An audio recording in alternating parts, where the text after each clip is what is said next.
We're back with a quick hitter. First of all, you can't probably see it. Well, I'm missing a button.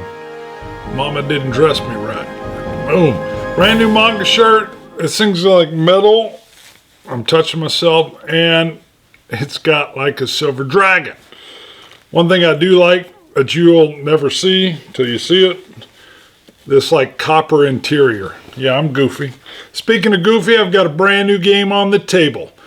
This is the tank expansion for the Great War. Richard Borg put out a whole system. They kind of call it the Command and Color system. I'll talk about that later. If you want to hang around, you can hear about cool World War I tanks. And if you don't, Claire the Third, you'll be able to just skip it. So, quick hitter. We get all kinds of samples. By the way, like another 30 samples have rolled in. Hello, I'm never going to get caught up. Sorry if you've got a sample you've sent. By the way, if somebody sends a sample, feel free if you wish to write your name on it. And if you want that on there, I'll reveal that later. I've got my water. I got my water paraphernalia in order to dip in and try it a little bit. And yes, my Riedel glass, cognac style. The lip of the glass meets my lip like a great kiss. For anybody that's watched the show, you know that didn't go in correct when I typed it in on their review. All right, I'll tell you, I typed it and auto-corrected to the lip of the glass meets your lip of your mouth like a great kid instead of kiss. They flagged it and removed it. Hello, I've got this covered. This is a big, thick sample here.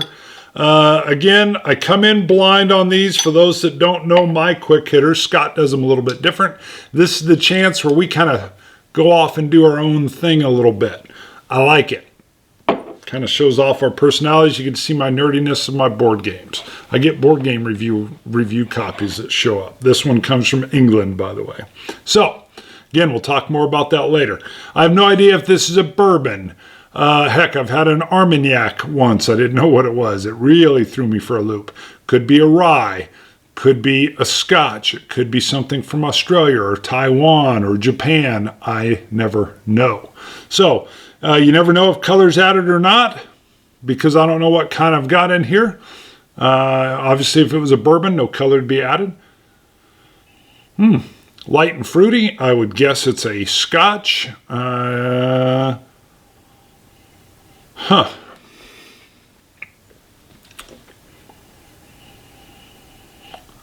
Seems to have a little bit lower ABV. I get a slight citrus.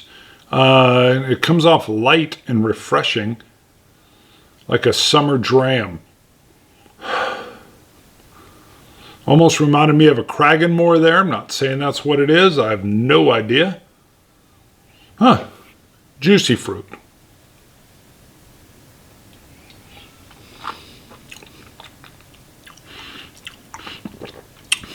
Ooh.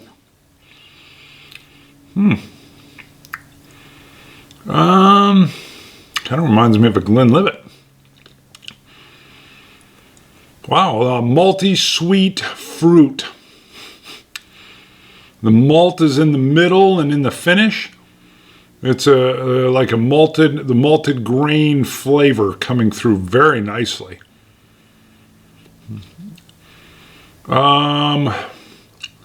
The fruit is still more of a tropical fruit. It's not really like a red fruit. And the flavors of both the malt and the sweetie fruitness are still lingering in the palate. Kind of when I do that circular breathing, which Scott calls angry chipmunk. Hello.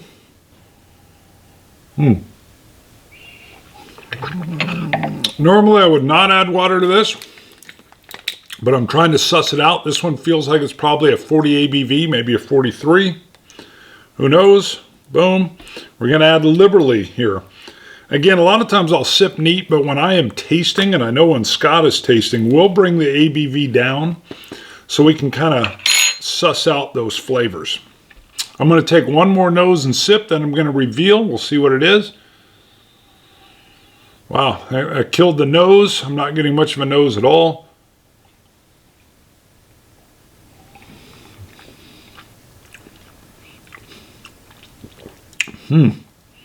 Yeah, I would sip this one without water. It killed off some of the tropical, but it did bring out some of the oak. For some reason, I want to say like a French oak finish. But who knows? I'll just get a lighter oak. Not like a heavy char. But definitely get more oak flavors. Got to know what it is. Compass Box Double Single. I love this, and actually when we had John Glazier on just via phone in our live show, Scott was breaking out all his Compass boxes and he broke out the double single. It was, I think, my favorite of what we tried that day. I kept going back to it, and then he found one at a liquor store, and I said, please buy me that. So what the double single is, they've taken a single malt and a really nice aged grain, and it's just the single grain and the single malt, and it was just those two that were put together, if memory serves. That is interesting. Yeah, it says Compass Box Double Single. Nothing else on here. It almost looks like my handwriting.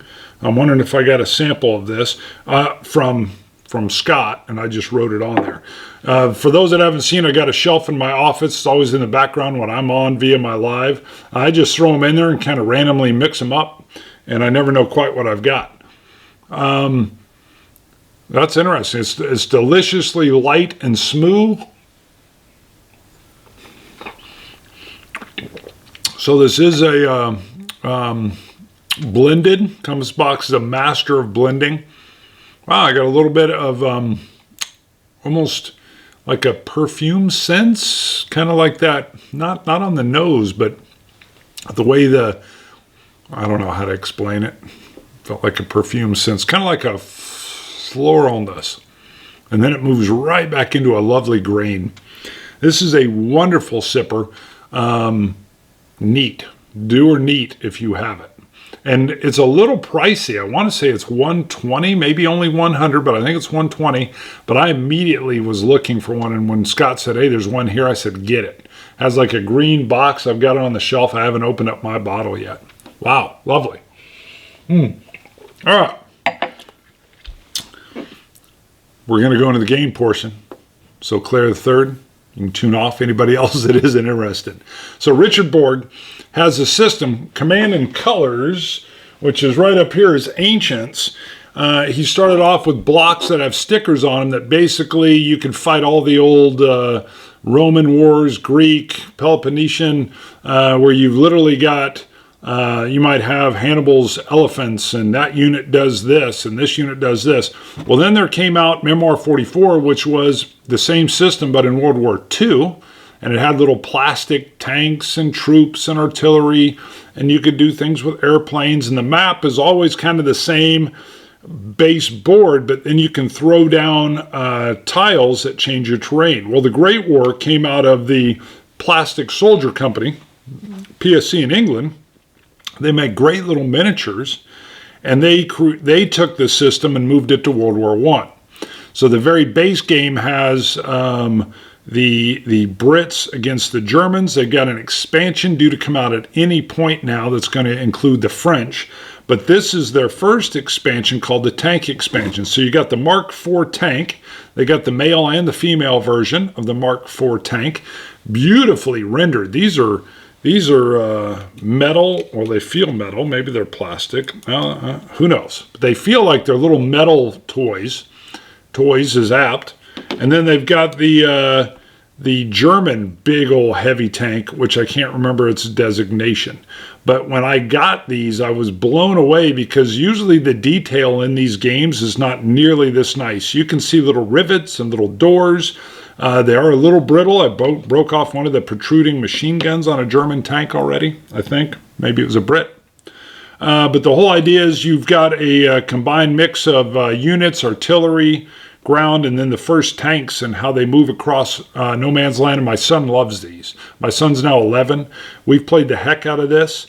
And it's just, it's got a real simple system that when you're in combat, you roll certain dice and the other unit loses their units kind of get weakened over time. So it plays phenomenally nice. Setup can be a little bit because you got scenarios and you got to match all these little tiles, these little trench tiles on the board.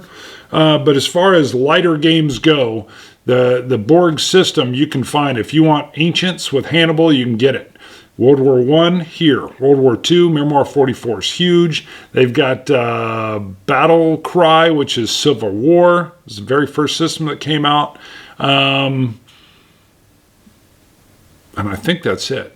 Unless I'm they had a Napoleonics one that came out as well, which I haven't gotten into. So what's nice is the rules are almost identical. So you can pick up, say, okay, everything's the same except for World War I does this. And the units do this. And trenches work this way. So that's what the Great War is. That's what's currently on the table and being played and reviewed. Long hitter. Hat, manga shirt, whiskey, and cardboard. Boom. Scotch it, you Scotch guy.